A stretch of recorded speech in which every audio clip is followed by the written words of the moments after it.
लब्बैक अल्लाहुम्मा लब्बैक। हज का रुकन आज़म वकूफ़ अरफा आज अदा किया जाएगा। लाखों आज़मीन वादी मीना में इबादत में मसरूफ़। आज़मीन दोपहर तक मैदान अरफात में जमा होंगे, जहाँ इमाम काबा शेख साले बिन अब्दुल्ला मस्जिद निमरा में खुतबा हज देंगे। हुजाज कराम गुरूब आफ्ताब के बाद मज़दलिफ़ा रवाना होंगे, जहाँ मगरिब और इशा की नमाज़ें मिलाकर पढ़ेंगे। 10 जुल्हज को हुजाज कराम बड़े शैतान को कंकरियाँ मारेंगे और सुन्नत इब्राहिमी की अदायगी के लिए कुर्बानी देंगे।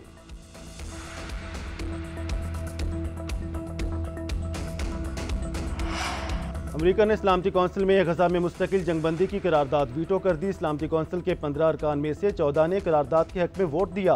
हक में वोट देने वालों में पाकिस्तान भी शामिल था। अमरीकी मंदूब का कहना था, इसराइल की सिक्योरिटी को नुकसान पहुंचाने वाली कोई चीज़ कबूल नहीं। हमास को शिकस्त देना और दोबारा खतरा न बनने देना इसराइल का हक है। पाकिस्तान के मुस्तकिल मंदूब आसिम इफ्तिखार ने कहा, गजा में ख्वातीन और बच्चों समेत 54,000 से जायद फ़लस्तीनी शहीद हो चुके। करारदाद के वीटो होने से बहुत खतरनाक पैगाम जाएगा। ये इंसानी इशू नहीं, इंसानियत की तबाही है।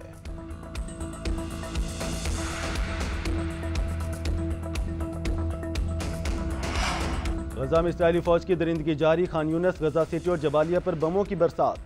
24 घंटों में मजीद 95 फ़लस्तीनी शहीद, 440 जख्मी। इमदादी कैंप पर मुसलसल 3 दिन फायरिंग के बाद अमरीकी तंजीम ने गजा में इमदाद की तकसीम रोक दी।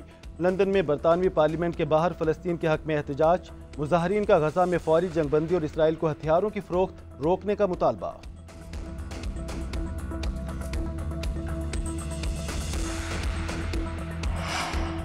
सदर ट्रंप ने साबित कर दिया वो अमन के प्याम्बर और जंगों के मुखालिफ हैं। जंगबंदी में अमरीकी सदर के किरदार को सराहते हैं। ट्रंप दुनिया में मुआशी इस्तेहकाम और अमन के ख्वाह हैं। वज़ीर आज़म शहबाज शरीफ का अमरीकी सिफारतखाने में अमरीका की आज़ादी की सालगिरह तकरीब से खिताब। कहा, पाक अमरीका ताल्लुकात नए दौर में दाखिल हो रहे हैं। दोनों मुल्कों के ताल्लुकात मजबूत बनाने के लिए पुरज़्म हैं। अमरीका ने पाकिस्तान में कई तामीराती मनसूबों के लिए ताउन किया। पाकिस्तान में डैम्स की तामीर में अमरीका ने ताउन किया।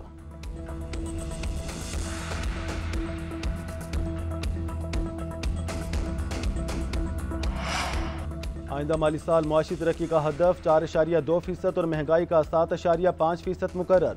कौमी इक़्तिसादी कौंसिल ने 4,224 अरब के तरक्याती बजट की मंजूरी दे दी। वफाकी तरक्याती बजट 1,000 अरब रुपए का होगा। सूबाई तरक्याती मनसूबों के लिए 2,869 अरब रुपए रखे जाएंगे। तरक्याती मनसूबों में सेहत, तालीम, स्ट्रक्चर, वाटर सेक्टर और हाउसिंग के शोबों को तरजीह दी जाएगी। उड़ान पाकिस्तान फ्रेमवर्क की भी मंजूरी। वज़ीर आज़म की ज़ेर सदारत कौमी इक़्तिसादी कौंसिल का इजलास। 6 नुकाती एजेंडे की इत्तफाक राय से मंजूरी दे दी गई।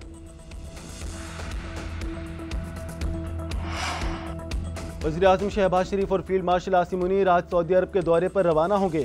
वफाकी वज़रा ख्वाजा आसिफ, इसाक डार और अता तारर भी हमरा होंगे। सऊदी वली अहद शहजादा मोहम्मद बिन सलमान से पाक भारत कशीदगी के दौरान हिमायत पर इज़हार तशक्कुर करेंगे।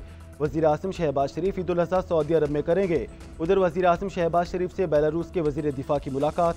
वज़ीर आज़म ने खित्ते की मौजूदा सूरत हाल पर पाकिस्तान के मौक़िफ़ से आगाह किया।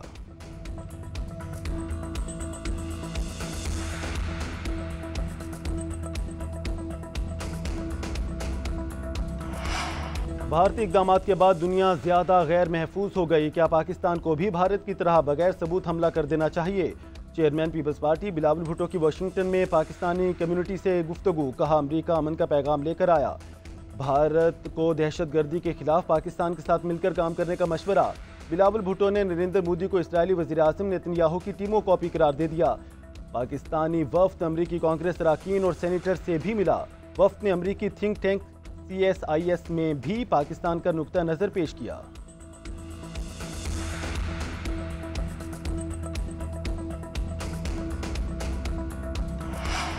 भारत के साथ शिमला मुआहिदा खत्म हो गया। हम वापस 1948 वाली पोजीशन पर आ गए। दोबारा जंग मुसल्लत की गई तो पहले से ज्यादा सख्त जवाब देंगे। वज़ीर दिफा ख्वाजा आसिफ कहते हैं, बैरून मुल्क सफारती मिशन पर मौजूद पाकिस्तानी वफ़द को बताना चाहिए हम जंग नहीं चाहते। भारत और पाकिस्तान के मसाइल आलमी बरादरी हल कराए। अफगानों की हमारी सरजमीन से कोई वफादारी नहीं है।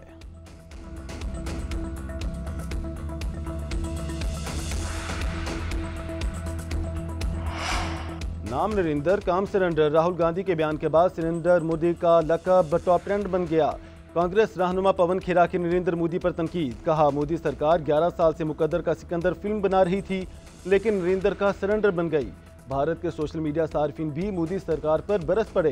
राहुल गांधी के बयान के बाद मीम्स की भरमार। ट्रंप और मोदी की फोन कॉल का कार्टून भी जारी किया।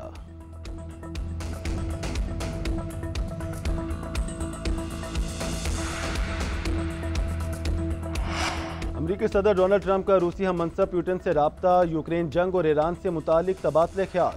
ट्रंप ने बताया सदर पुतिन से 1.25 घंटे बात हुई। पुतिन की गुफ्तगू मुस्बत लेकिन फौरी तौर पर अमन की तरफ जाने वाली नहीं थी।